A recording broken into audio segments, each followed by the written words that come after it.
San Antonio living. I know there's a holiday party on that calendar somewhere. So when you go, you want to make sure you're bringing the best etiquette with you. Diane Gottsman is our etiquette expert. She's joining us this morning with some important tips for the host and for the guest. It's very good to see you. How are you? I'm fine, thank you. How are you? I am excellent. You know, this is the holiday party is a place where you can really mess up. That's right.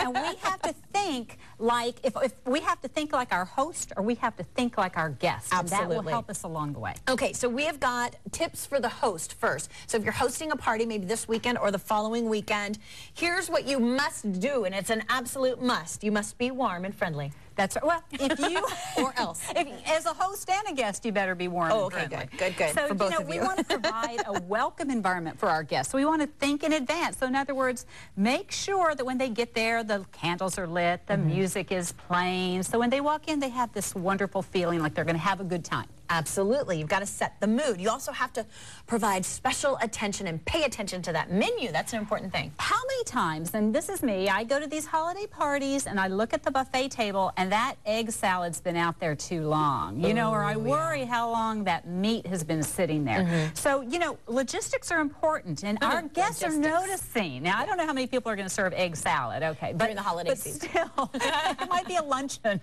tuna. Oh, but the shrimp bowl might be out there too long, so pay attention to details. Okay, you also, as a good hostess, you need to introduce your guests to the other guests. It is so important for us. We know who we're going to invite. We know these people don't know each other. So as a good host, we want to walk around and make introductions. As a good guest, all of us need to mix and mingle, because it is terrible as a host to look out there and see no one talking except to their best friend. It's this look. Are you ready? I'm going to do it. You're at the holiday party and you're like, yeah. Who do I talk to? And no one comes up to talk to you. So, you know, it's important. Scary. It's scary. Okay, also, you got to pay attention to small details. Little baby details. Like, not too long ago, I went to an event and had to visit the powder room, and there was no toilet I hate paper. That because so you don't want to go through. Got to go digging through the cabinet. Or hand towels, or, you know, soap. If there's not any soap in the bathroom, my friend told me this, if there's not soap in the bathroom, it's a good indicator of what's going on in the kitchen. I don't know if that's true or not, but, you know, hand washing's important. Important stuff. Yeah. Okay, and also as the host, you got to make sure that you're participating in the party, right? Don't be in the kitchen all day or cleaning up around your guests. So you have to be there mixing and mingling with your guests to make them feel welcome. Absolutely. That's the role of a host, is to make your guests feel comfortable. You got to be like that, you know, it's like you're the boss of the party. You gotta, you know, carry everybody around and be like, hey, you know, so-and-so, come over here. That's right. That's right. Yes. And now we have guests. You know, the guests need to be now you guests. We have to make sure that we're good as well. So as the guests, here are some tips for you. You got to arrive on time. Don't be late, especially if it's a dinner party, because we've already sat down and started dinner, and then you get there mid-meal and the host has to get up and provide your meal. Absolutely. We talked about this. You got to mix and mingle. Don't stand in the corner. And introduce yourself. Don't be afraid to walk up to people you do not know and extend your hand and shake hands and start. And just say, do you mind if I join in the conversation? Because people say, I don't want to break into anybody's conversation. But just do it. That's what you're there to do. Absolutely. Okay, acknowledge the host's efforts. We like to know as a host that you're enjoying the party. So make it sincere, you know, but say something like, gosh, the meal is great, or I love your holiday decorations. Something sweet and sincere that makes us know you're noticing. This is a good one. Don't monopolize the host. Or any other guest. Talk to everybody. You know, don't attach yourself to their elbow or their leg and follow them around. This is good, too. Make sure that you leave at an appropriate time. Don't overstay your welcome. You're the last guy at the party. You're like, I was going to stay for a while longer. What are you guys doing? And, you know, you're like, sweep them out the pajamas on. Okay, couple of questions that we've got here.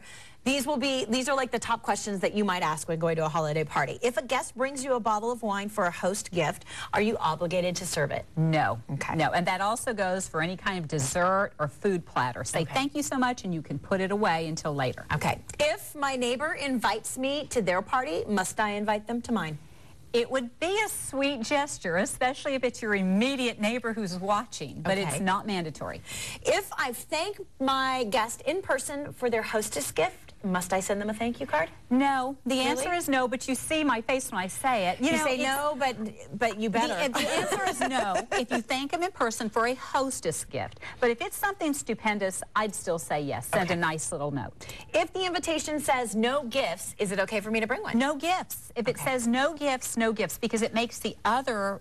It makes everybody feel awkward when you show up with a big gift and no one else has brought it.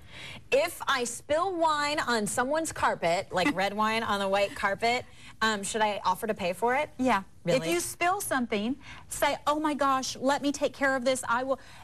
The host is probably going to say no, but at least show some remorse. Don't just say, don't yes, just go step get your on it checkbook. and try it. No, and as a host, we shouldn't really want. We That's on the shouldn't list of no-nos. Yeah, okay, awesome. Great tips. Thank you very much. And of course, now you'll be prepared to attend that holiday party. Diane Gottsman is our etiquette expert with the Protocol School of Texas. If you've got questions or you need her to come speak to your group, give her a call. The phone number's there on the screen. It's 826-7400. You can also find her at psotx.com or DianeGottsman.com.